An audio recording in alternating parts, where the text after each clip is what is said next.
சொல்றாங்க. அதே சொல்லும்போது நான் கேட்கும்போது இந்த ஒற்றை கோரிக்கை வந்து இந்த நியமன தேர்வு நீங்க பாத்தீங்கன்னா இது இமீடியட்டா ஒன் டைம் மீட்டிங். அதாவது இப்ப சட்டமன்றம் கூட போகுது. இந்த சட்டமன்றத்துல பள்ளிக்கல்வித்துறை மானிய கோரிக்கையில சிறப்பு ஜியோன்னு சொல்லுவாங்க. ஸ்பெஷல் ஜியோ ஒன் டைம் போடுங்க. உங்களுக்கு அந்த அதிகாரம் இருக்கு. ஒன் டைம் போட்டு பாதிக்கப்பட்ட எங்களுக்கு மேம்படுத்துங்க. விஜயண்ணா வந்தா எல்லாம் வந்து மாறும் அப்படின்னு சொல்லிட்டு என் குழந்தை வந்து சொன்னா, அம்மா விஜய் மாமாவுக்கு ஓட்டு போடு அப்படின்னு. நாங்க மாற்றம் வந்தா எல்லாமே நடக்கும், நம்ம விஜயண்ணா நமக்கு எல்லாம் பண்ணுவாரு.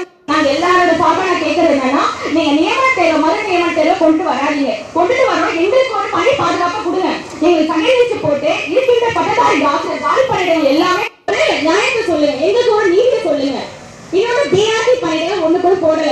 வட்டார வளமை ஆசிரியர் பயிற்றுனர் அதுக்கும் நாங்க சேர்த்து எக்ஸாம் எழுதுறோம். ஆனா ஸ்கூல்ல வந்து போய் கொண்டு போய் சேர்க்க முடியாது. ஆசிரியர் சார்ந்த எல்லா பிரச்சனைகளும் மாணவர் பிரச்சனை எல்லாமே டிஆர்டி தான் பாக்குறாங்க. அந்த போஸ்டிங்குமே போடல. அதையுமே வந்து மாண்புமிகு முதலமைச்சர் விஜயண்ணா வந்து கருத்தில் கொள்ள வேண்டும். நாங்க மாண்புமிகு முதல்வர் விஜயண்ணா ஸ்பெஷல் ஜியோ போட்டு எங்களுக்கு உடனடி பணி நியமன ஆணைய இந்த பள்ளிக்கல்வித்துறை மானிய கோரிக்கை எதிர்பார்க்கிறோம். இதுதான் ஒட்டுமொத்தமாக நாங்க கேட்கிறவங்க ஒற்றை கோரிக்கை.